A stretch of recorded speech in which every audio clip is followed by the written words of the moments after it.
Hi friends, ఎలా ఉన్నారు? ఇలా చూడండి.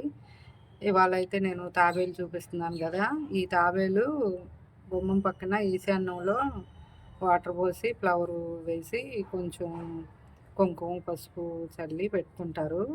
అది మంచిదంట, అందుకని పెట్టుకుంటారు అని చెప్పి అందరం అనుకుంటాం. దేనికి మంచిది, ఏంటి అన్నది మనకైతే తెలవదు.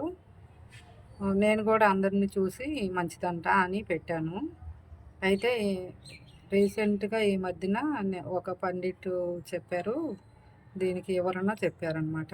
అప్పుడు నేను ఇన్నాను. మీకు కూడా చెప్దామని వివరంగా చేస్తున్నా వీడియో. అయితే ఏం చెప్పారంటే దేవతలందరికీ ఒక్కొక్కళ్ళకి ఒక్కొక్క వాహనం ఉంటుంది కదా! లక్ష్మీదేవికి వాహనం వేరే ఉంటుంది. కానీ లక్ష్మీదేవి ఎదురుగా ఈ తాబేలు ఎందుకు పెడతారు అనంటే, లక్ష్మీదేవి మన ఇంట్లో ఉంటుంది కదా! ఆ లక్ష్మీదేవి మనకి తొందరగా ఫాస్ట్‌గా బయటికెళ్ళిపోకుండా, మన ఇంట్లోనే మనం ఖర్చు పెట్టే విధానం, ఖర్చులు తగ్గడానికి, ఇక పైగా ఆ తాబేలు ఇలా, ఇలా, ఇలా చిన్నగా నడుస్తూ ఉంటుంది కదా! ఇట్లా. దానివల్ల మన ఖర్చులు కూడా నిదానంగా తగ్గుతాయి.